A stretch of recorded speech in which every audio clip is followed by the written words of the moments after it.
Okay, we're going to be talking about tongues this morning. We're going to be addressing the issue of tongues and some questions that I've gotten lately on my channel. I put them down here. We're just going to address them as believers, and we're going to have answers from the scriptures. And always, you are expected to have questions, and please drop your questions on tongues and interpretation on any of this series, any of the videos that I've made, and I'm going to address them. So let's just dive right into what we have. Somebody dropped on my comment section that tongues is a means of preaching. That cannot be further from the truth. Okay, tongues is not a means of preaching. She said it was the relevance, the essential, the primary purpose of tongues is to preach. And then she referenced the Acts 2 experience. I'm not claiming to be all-knowing, but I've gone through the scriptures, and I believe that a diligent study of the scriptures should reveal the truth wherever you are. Now, she said tongues is a tool of preaching. So now I'm going to avert our mind to several things. I'll keep this video as short as possible. I'm not going to deny the experience of Acts 2 and what happened. These men, they were all amazed and marveled, saying one to another, "Behold, are not these things we speak Galileans? How hear we everyone in our own tongue, wherein we were born? Parthians, Medes, Elamites, Phrygia, Pamphylia." They could hear all manner of languages. Let's just avert our mind to two things. I am not discrediting the scriptures. I'm saying let us think things through. The explanations to what happened here can be in twofold. One, it is possible that it was a special event, and because there were 3,000 persons there, it was divinely granted ability for them to be able to communicate the truth in tongues. Remember, it was for the first time in history that they were doing it. So it's a thing that even the disciples, they were yet to fully grasp, they were yet to fully understand what is going on.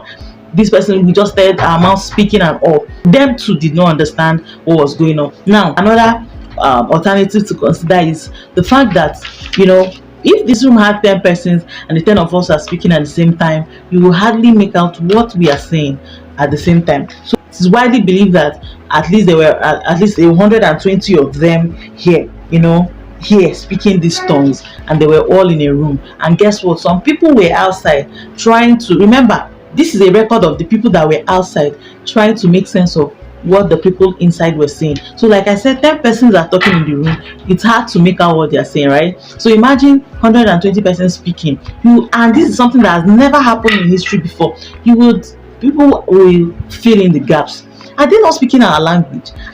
I'm hearing to. Is that not Igbo? I'm hearing tigbagba. Is that not Yoruba? Sorry. I'm hearing this. I'm hearing that. Is that they will try to make sense of what is going on? Okay, so I'm not saying this. I'm saying let us just be intelligent in interpreting these things, right? Because those people were trying to make sense of what these people were doing inside. I remember the voice was echoing. They were together doing something loudly. Okay, so that is another thing to avert our mind to. The two alternatives to consider in interpreting this place. Then two, she said we shouldn't all be able to speak in tongues. In fact, she made an assertion that we shouldn't all be able to speak in tongues. Now that is erroneous. That is false. Apostle Peter went to the house of Cornelius while he was still preaching. The Holy Ghost fell on them. And how did Apostle Peter know that the Holy Ghost fell on them? They began to speak in tongues. They were speaking in tongues. They were filled. And now Paul in Acts 19, he went to preach to them. He said, "Have you been filled? What then have you been baptized in?" They said they've never been filled. They don't even know what the meaning of baptism is. And then Apostle Paul, random people he met, he did not ask them question, "Do you want God to fill?" No, he just laid hands on them and they began to speak in tongues and prophesy. Is that not something to? Is there nothing there to you? He met people, random believers, got them filled, they started speaking. So think about it and come to an informed conclusion. What gave Apostle Paul that audacity to get random people filled in tongues? Okay, I think I've handled the issue of tongues is for preaching. There's nowhere in the Bible where Bible said tongues is for preaching.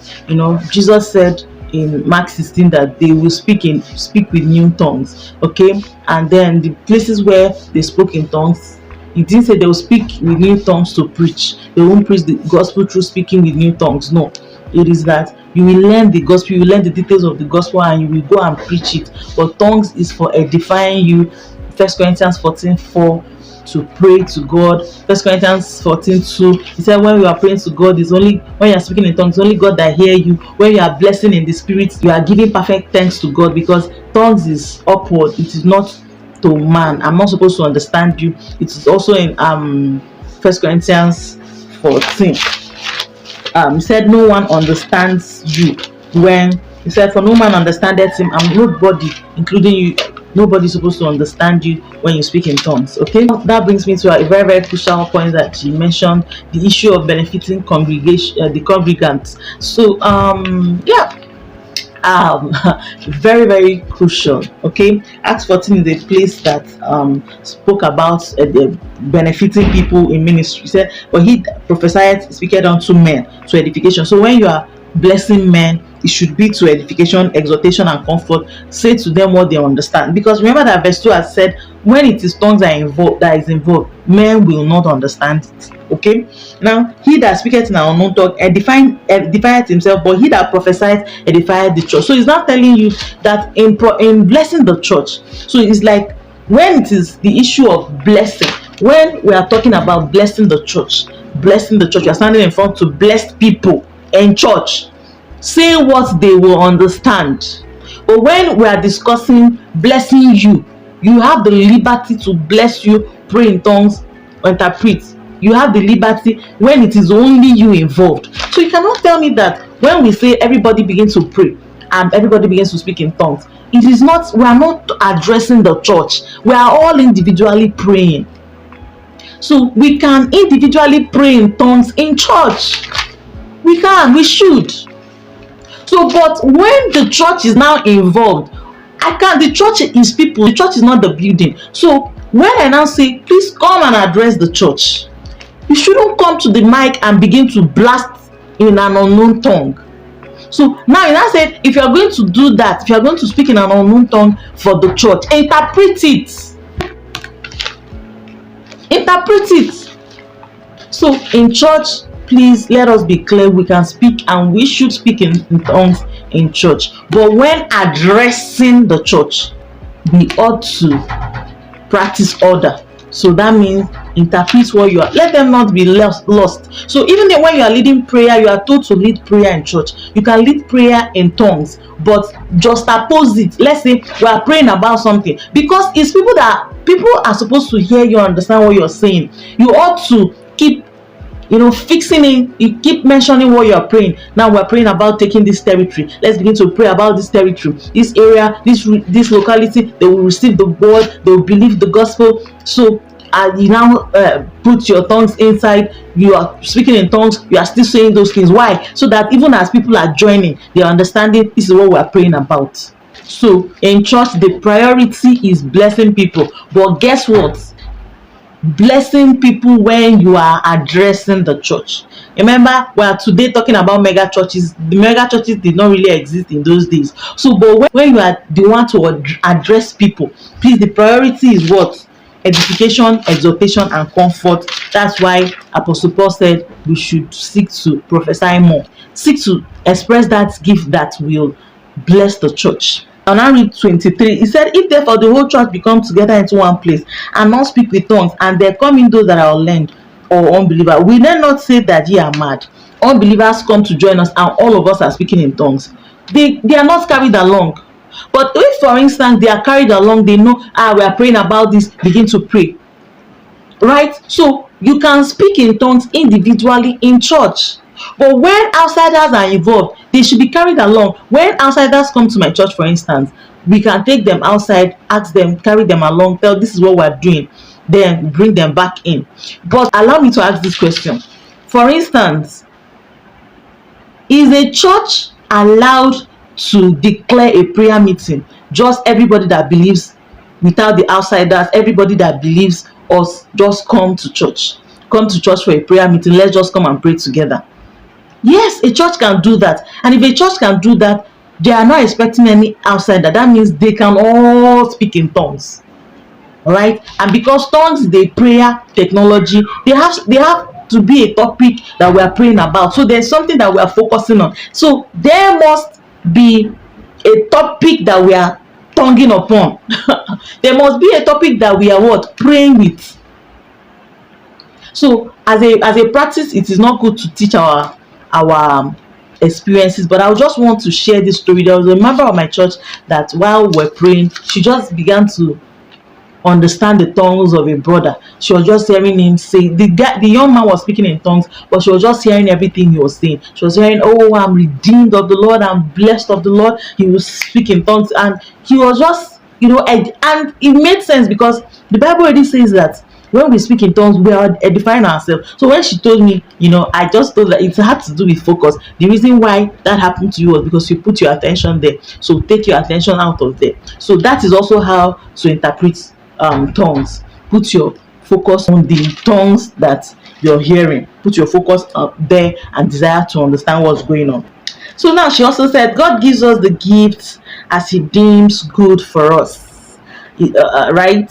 So with regards to tongues, it's not everybody that should get it. But well, Acts 19 has debunked that, because Paul met random people and got them filled. But I think I understand what you're trying to say. With regards to tongues, people have this, they are very conscious of the fact of how can you teach people how to speak in tongues? We don't teach people to speak in tongues, right? But we teach people that they can speak in tongues. We teach people that there's no barrier, and they can actually express themselves in the spirit. So yes, I don't teach people to speak in tongues, but I can teach you, just like I'm doing right now, that tongues are for you. And of course, when you have learned, it's easier for you to pick up faith to express tongues. Yeah. So with regards to say God gives us the gifts that He deems good for us, and please give me the scriptures and let us discuss it. But please, I'll put it this way to make it clear for anybody watching this video, apart from the person that asked these questions. The reason why we can speak in tongues is because of the indwelling. The Spirit of God in us is our divine qualification, is our divine authentication to express the things of the Spirit. I had this conversation with a man, and it was a back and forth for months, that I had to let go of him, simply because it seemed like he was not making any effort to understand me. He was just trying to tell me that everything that I was saying is wrong. There are people that when they see you, they disqualify anything you have to say for whatever reason. Now, and 1 Corinthians 12 said, now concerning spiritual gift, I would not have you ignorant. Then now says, no man speaking by the Spirit, quarrel God. And said, now there are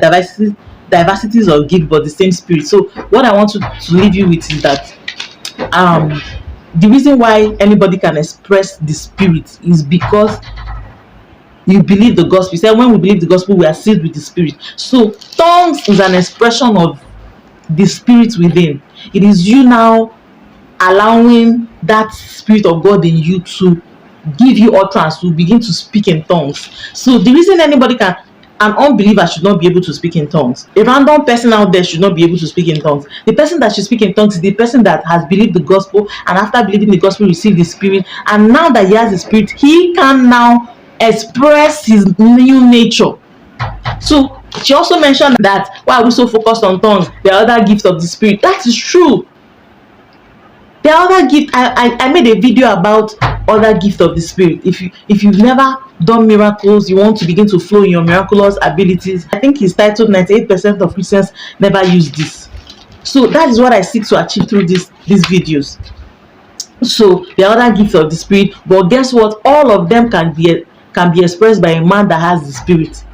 The truth is that I never gave my attention to expressing any of these healings, miracles, faith, until I began to learn. Read 1 Corinthians 12 for yourself. You see that every believer has the Spirit, and that Spirit of God, it is now our authentication to express the Spirit. Now, with regards to the points that say unto this is given, unto this is given tongues, unto this is given interpretation, it's going to be explained in an upcoming video, but not in this video, because I never expected this video to get up to 10 minutes, but here I am almost at 15 minutes.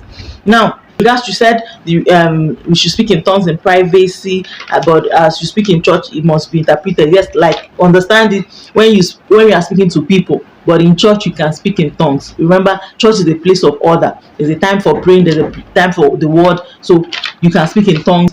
In 1 Corinthians 14, Paul read from the beginning to the end. You see that Apostle Paul was addressing the issue of orderliness in church. They were doing things in a disorderly manner, and he was bringing order to what they were doing in church. Then a congregation of 500 people all speaking in tongues. How does this edify the church? 1 Corinthians 14:4, Jude 1:20. When you're speaking in tongues, you are edifying yourself. When you are speaking in tongues, you already, if tongues is like a selfish tool, is that whenever you speak in tongues, you are edifying yourself. So if the 500 persons are in church, they are being edified as far as they are speaking in tongues. But when someone is now addressing, when you say, come and talk to us, you can either sing to us, you can either preach to us, preach the word, but you can't come to us and begin to speak in tongues to us. So Paul now said, there should be 2 or 3, 5, there should be 3 or 5 of them. They should speak in tongues, speak one after the other. Where, remember, when we're addressing the audience, so you now said speak in order, and then after speaking in that order, interpret what you have said when it is the people that is being addressed. So the issue of we shouldn't all be able to speak in tongues is fallacious. It is not the Bible. Anybody that believes the gospel, anyone that has the Spirit of God should be able to speak in tongues. So yes, we do not learn the gifts. Don't go learning. I will never come and give you syllables. Say shaka tupu. Don't, is a lie. I'm being deceptive, but I can tell you that you can believe God and begin to express. I can tell you that, and then I can also get you filled. Like Paul laid hands and they began to speak. I can lay hands on you and you begin to speak. Even you can lay hands and people begin to speak. God is willing to get us filled even much more than we are ready to believe. But yeah, so thank you, thanks for watching and staying to the end. So apologies for my absence all this while. I'm going to make a short follow-up video explaining the reason for my absence and the trajectory of this channel henceforth. So yeah, but I'll keep bringing this edifying content to clarify questions and to help us relate better with all that we have in Christ. So always glad to have you. See you all in my next video. Bye.